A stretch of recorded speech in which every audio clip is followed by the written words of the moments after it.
All right, everyone, welcome back. This is Nathan Lindorf with The Rational Independent. For today's Reddit rant, we return to Rolling Stone, always a wonderfully reliable outlet for fair and unbiased reporting. Sorry, I couldn't even get through it. Okay, Rolling Stone commentary. We have to lower the voting age to 16 right now. And the title of this article on the browser is Mass Shootings Answer, Lower the Voting Age. So this is a special article, just right out of the gate. This is exquisite. I'm really excited about this one. Subtitle: The science is clear, so are the ethics. It's time to give teens the right to vote. Now, context: this is commentary, which means that it's not news, it's more like opinion. And it's written by someone who's not a staff writer for the Rolling Stone, but Rolling Stone publishes the outlet under its banner. It's written by a man named Adam Benferrado. Never heard of him, but that's fine. Written yesterday, and I just want to toss out, as we go down to the credits at the bottom of the article, Adam Benferrado is a law professor. Okay, so this is not a crackpot. This is not someone ignorant. This is not a cultural commentator. This is someone who not only got a law degree, but teaches at a college. So that's the context for the opinions that are put forth in this commentary piece. There's a rather sympathetic picture under the headline of some teens and preteens, likely around a school of some sort. And the caption, 16 is a minimum. There's a good case to be made to have no minimum voting age at all. This is serious journalism. This is published in a serious place. Well, as serious as Rolling Stone can be. So it starts by talking about a 16-year-old who skipped school to go to the rally at the Capitol demanding action on gun violence. This is the one we commented on last week, where we talked about how the way that it was not peaceful, it was not permitted. They were asked to clear the galleries. They were having to be cleared by Capitol Police of some sort. I don't think it was a very proper protest, but here it's described as a rally at the Capitol. So she goes to a school that's close to the school that had the shooting in Nashville. And she says, again, we want to tug on the heartstrings. We want to make this person as sympathetic as possible. As she explained, the murder of 3 children and 3 adults at the neighboring Covenant School had left her scared and heartbroken, but also resolute that she wanted her voice to be heard. As is usually the case, if we're making an argument, we need to describe both sides of the argument. So here we have a very sympathetic actor, someone who is heartbroken and upset about the murder, and not to belittle the tragedy. It was terrible. But to further add to the credibility of this person, this teenager, we need to also strawman the other side. Because, if we're engaging with logical fallacies, let's just lay them on thick. Belying the caricature of disillusioned and disengaged loafers. So what we're saying is anyone who opposes this person thinks that all teenagers are disillusioned and disengaged loafers. Okay, that's called a straw man. Over the last few years, teenagers have been at the center of activism on gun regulation, climate change, economic inequality, racial justice, and gender deviance rights. LGBTQIA+. I think that's the official acronym now, though it changes. What I hear is these youth who have been active in pet leftist progressive causes, isn't that a good thing? What about youth activism on anti-abortion legislation, on pro-Second Amendment? No word of that. That's not appropriate. That's not proper. That's not to be praised. We only praise youth activism causes we agree with. And this goes back to a larger point about the narrative. Anytime you're reading an article like this through a mainstream publication on a controversial topic, you're going to see signs that the writer is following the narrative. They give signals to their audience to say, I have acceptable views. I say a narrative because it's a convenient label, But when you really look at it, leftism has created an orthodoxy of thinking. They've created a whole catechism of beliefs that need to be supported wholeheartedly by adherents, or else you will be ejected from the group. You have to adhere to all of the leftist positions. It's not a matter of pick and choose. It's not a matter of finding common allies, common cause with someone. Their position is you must adhere to the orthodoxy or you are an outcast. There's these weird purity tests. We can get into the reasons why that is, but one of the ways you can confirm that that's the case is if you hear someone holding forth, talking either in a public outlet like this or personally, and they mention one of these hot button topics. Make a little bet with yourself. If you invite that person to expand and discuss some of their other political beliefs, you could probably sketch out beforehand what positions they take. Gun regulation, climate change, economic inequality, racial justice, LGBTQIA, I can't say it, gender deviance rights. Here's what that means. Gun control, pro-gun control. Climate change, pro-government regulation over the economy with the aim of reducing economic output in the West. That's climate change policy. Whether or not that's going to work, that is the structure of it. That is what is pushed by climate change proponents. Economic inequality. This is government redistribution. This is billionaires are evil. This is saying we need equality of outcome economically. Racial justice. This is intersectionalism. This is saying that people are oppressed because of their skin color, historically and currently, and that the very system that we live in is designed to push down people of certain colors, heritage, background, whatever. And the evidence for that is disparity in outcome. In other words, until we have equality of outcome, that is the proof that the system is unequal. A lot of people on the right miss this. A lot of people on the right, sometimes even Republicans, say, what rights do you have that I don't have? What rights do I have that you don't have? Everyone has the same rights, therefore the system is equal. They're shooting past the point.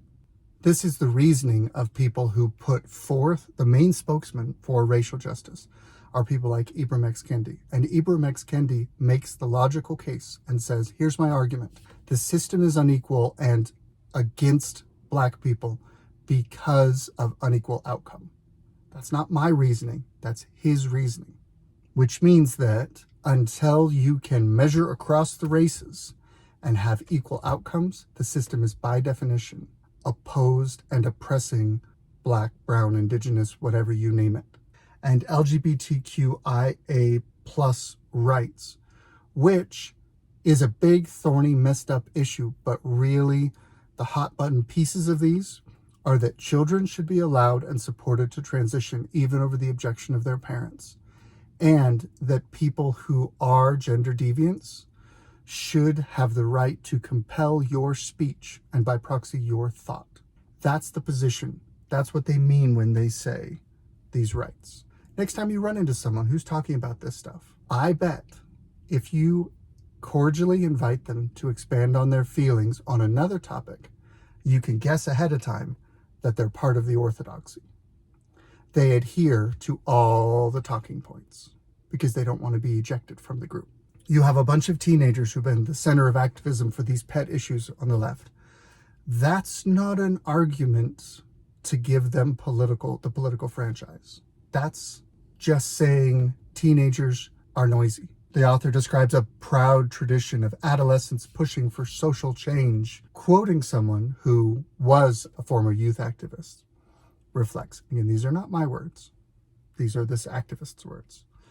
The Parkland kids are standing on the shoulders of Black Lives Matter in the way we stood on the shoulders of the civil rights youth who came before us. So this is the author drawing the link, drawing a parallel between the moral positioning of the civil rights movement of the 60s and these issues I just listed today. What that enables them to do by framing the conversation in that way is to say, If you don't support equality of outcome, it means you would have been against the civil rights movement of the 60s. You want blacks as second-class citizens. You want to remove the right to vote. You want to return to Jim Crow, et cetera, et cetera. That's not true, but that's the reasoning that they put in. The author now puts forth another anecdote. Now, anecdotes have their place, but keep in mind it's an anecdote. To quote, "I recently talked with a 17-year-old from Arkansas who was hit with a paddle by a public high school administrator as punishment for walking out of class to participate in a moment of silence at the flagpole to protest gun violence."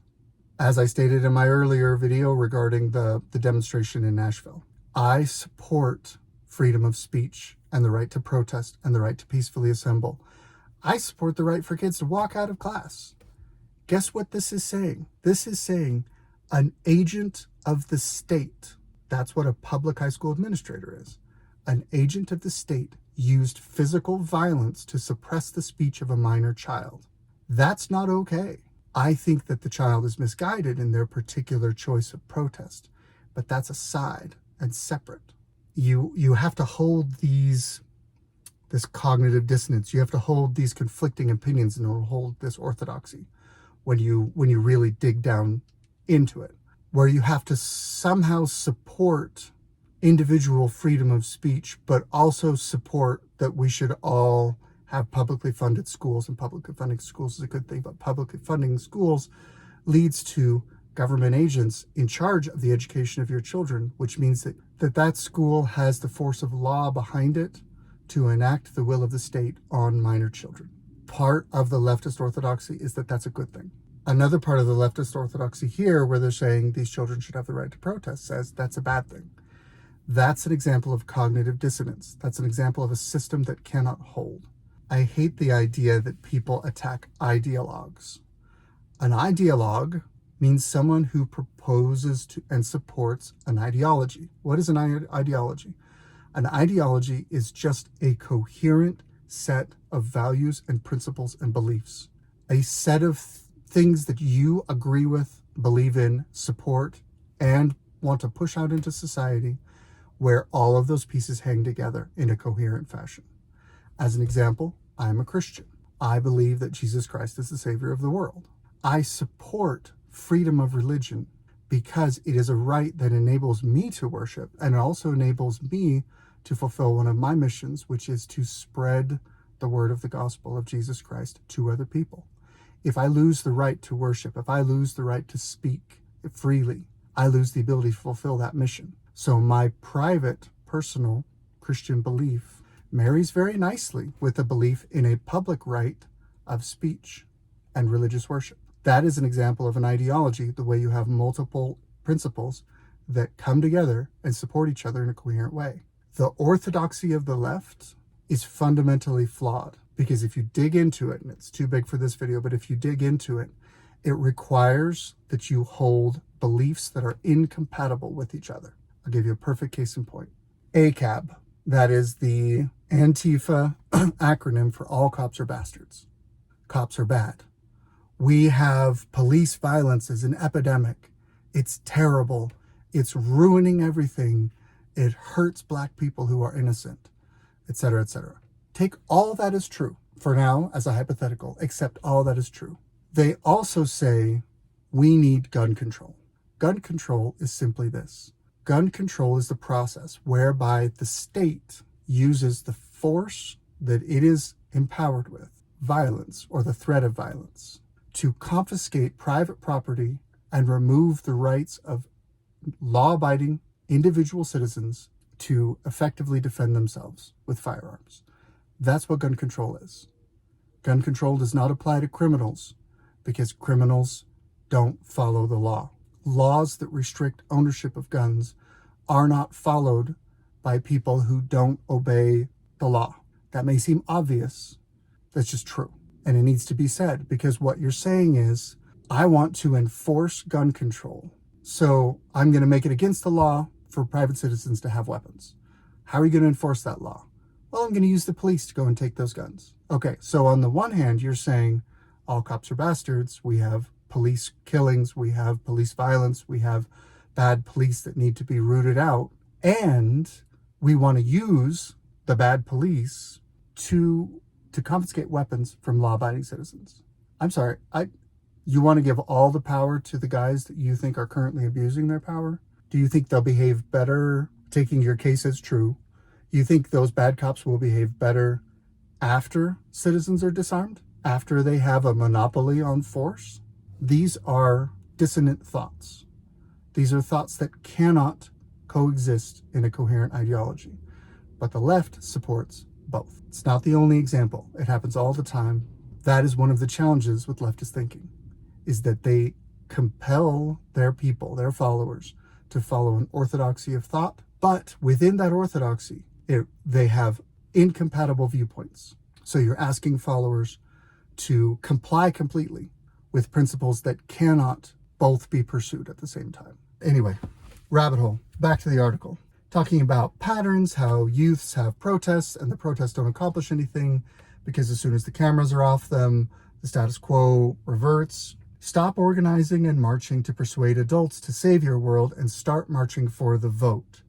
Your best chance to accomplish your substantive goals, again, we want to build up these sympathetic people.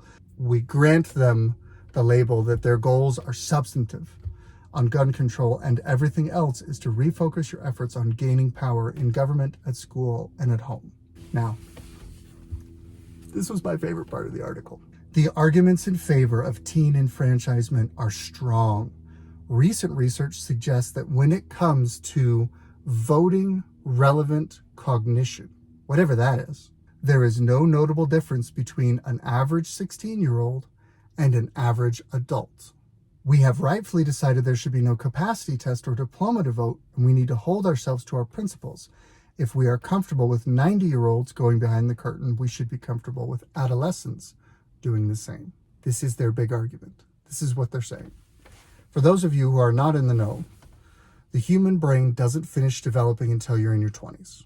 You get some of your function earlier on. You can walk and talk and dress yourself.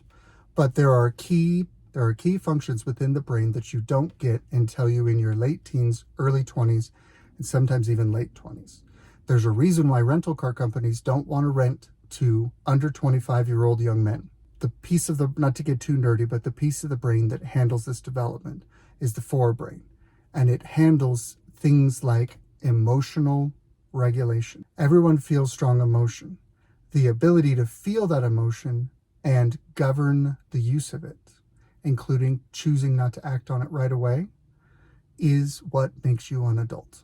The reason why the left wants the voting age lowered is because younger people are more emotionally driven, and therefore they are more easily whipped up into essentially a mob to give the left what it wants by using short-term emotion-driven thinking, as opposed to the proverbial 90-year-old who maybe isn't safe to drive, but has a fully developed brain and understands how to inhibit their emotions and make rational choices at the polls. I'm going to give the author their last words, their closing paragraph. On February 13th, college freshman Emma Riddle tweeted out, 14 months ago, I had to evacuate Oxford High School when a 15-year-old opened fire and killed 4 of my classmates and injured 7 more. Tonight, I'm sitting under my desk at Michigan State University, once again texting everyone, I love you. When will this end? The answer is that it will not until the young people of America are empowered. Kids, demand what is rightfully yours, a say in your government, a seat at the decision-making table, a right to determine your present and your future. So that's his final word. That's his closing pitch.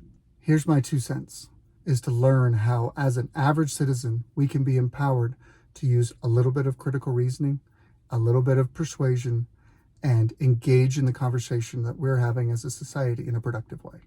Let's try and be productive about this particular article. This article has one express purpose. The left wants your youth because it knows that they are more easily manipulated than adults. And that once manipulated and locked into certain thinking patterns, and once you're locked into certain social behaviors, certain social positions, they grow into adults who attain positions of power and are sympathetic to leftist causes.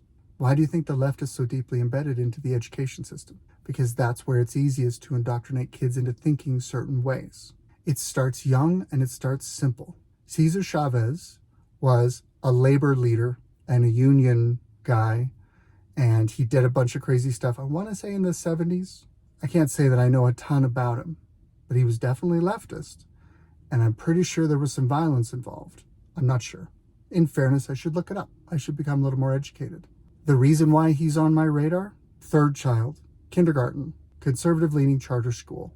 He comes home after a few months singing a little childhood rhyme about Rosa Parks and how great she is, about Martin Luther King and how great he is, and about Cesar Chavez and about how great he is. And I went, hold on, one of these things is not like the other. But the left knows if they can put it to a catchy tune and they can mix and match a few things and kind of fudge over the details, they can soften the ground and create a young mind that is more amenable to this sort of thinking. And over time, you build a young brain that is more favorable to leftist thinking, because in the school system, you are enabled to avoid reality. Grades are not reality. Tests are not reality. They are to prepare you for the real world. There's a reason why people have the conversation when someone's finishing school. What are you going to do when you get out of here and join the real world? When you join the job market? When you engage with the economy? When you build a business? Because that's not what school does. School is the preparatory phase. Because of that, it means that it is an environment where we are even more vulnerable to narrative type thinking, because you can buffer the child from the consequences of irrational leftist thinking in an artificial environment where consequences are distorted. As a case in point, if you want to turn a high school student into a capitalist, simply offer to take the senior graduating class and do grade redistribution. Say, we're going to say, all right, well, you earned some A's and they earned some D's and F's over there. They didn't work as hard as you. They didn't have as many extracurriculars, but we need to even this out. So we're going to give you a C plus and we're going to give them a C plus. And now everything is more equal as an outcome.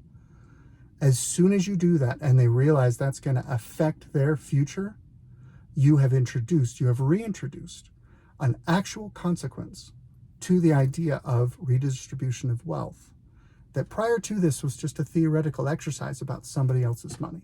As soon as you make it personal, it reveals the flaws of that thinking. It reveals the fallacy that underlies wealth redistribution and economic inequity being a thing that is evil.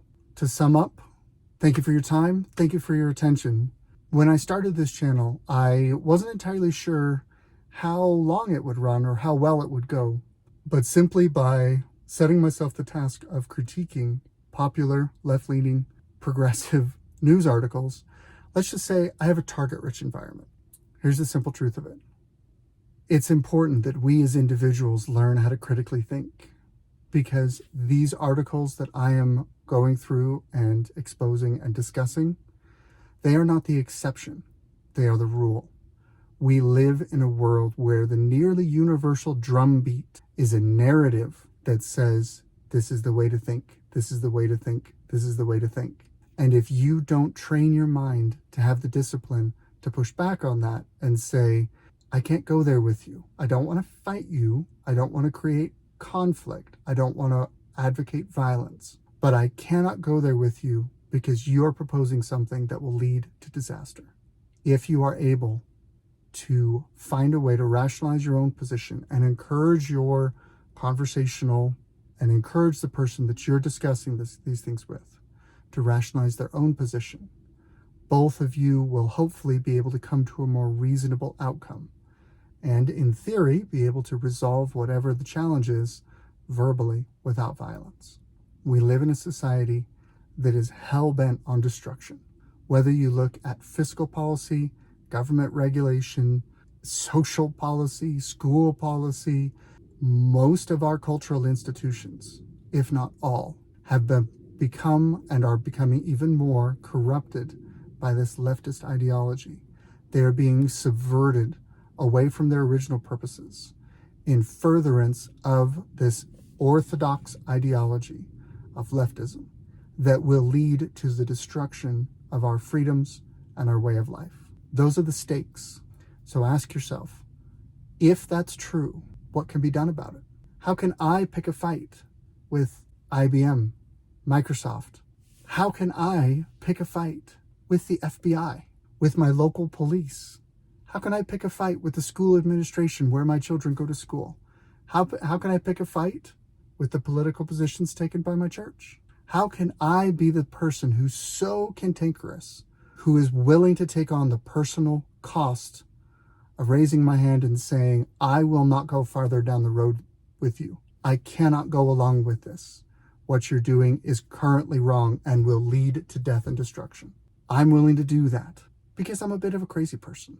I'm looking for people who are willing to engage with these topics, who are willing to build their skills to critically analyze what they're being taught, what they're being fed, what they're being showed in the media and elsewhere, and not advocate for craziness, but push back against that and say, to be the proverbial voice of reason. Say, sorry, someone has to be the adult in this room.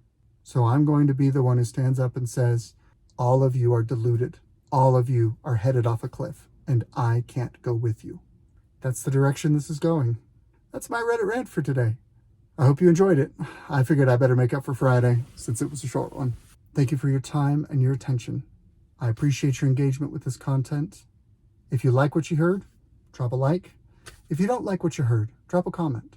I love to talk to people. I love to engage further in this conversation, and I particularly like talking to people who don't agree with me. Toss out a comment. Let me know what you think. Let me know where you think I'm off base. I prefer to sharpen my own reasoning, and the only way to do that is through challenge. So challenge me. I will engage with you. We can, both of us, rationalize our positions a little better. Thank you for your time. This is my Reddit rant. Good luck out there.